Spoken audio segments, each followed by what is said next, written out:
मुस्तफ़ा फिरोज से update share करेंगे। Police की कामयाब कार्रवाई, बैनुल सूबाई गिरोह के 5 मुलजमान गिरफ्तार किए गए। एसएसपी ने बताया कि एक हफ्ता कबल कौमी शाहराह से 1 करोड़ 20 लाख तेल और टैंकर छीनने वाले मुलजमान गिरफ्तार किए गए हैं।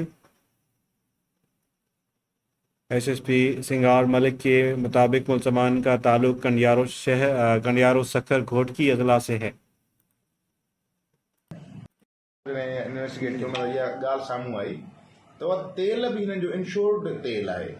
त माना हिकु तीर सां ॿ शिकार करण पिया अचनि। इंश्योरेंस वारनि खां पैसा अलॻि वठनि, हिननि वरिता हूंदा वठंदा FIR जे निस्बत, ऐं उहो माना करोड़ 1 करोड़ खनि जो जेको तेल आहे उहो बि हे खाई वञनि हा।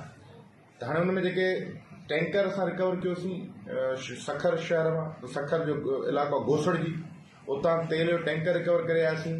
ऐं असां वटि हिन वक़्तु 4 जवाबदार 5 गिरफ़्तार आहिनि जेके तेल जेके मेन हुन वारदात में मुलविस आहिनि। हिकिड़ो मास्टर माइंड जेको आहे उहो असां वटि गिरफ़्तार आहे, ऐं जिन उहो वरी पोइ गाड़ी पुॼाई उते सखर ताईं, ऐं उन खां पोइ जेके तेल वरी जेको अनलोड करायो। बाक़ी मुलज़मान जेके आहिनि उहे जेके मूं तव्हांखे नाला ॿुधाए वियो आहे उहे इब्तिदाई इंट्रोगेशन में साम्हूं आया आहिनि। त उहे इन सॼे मामले में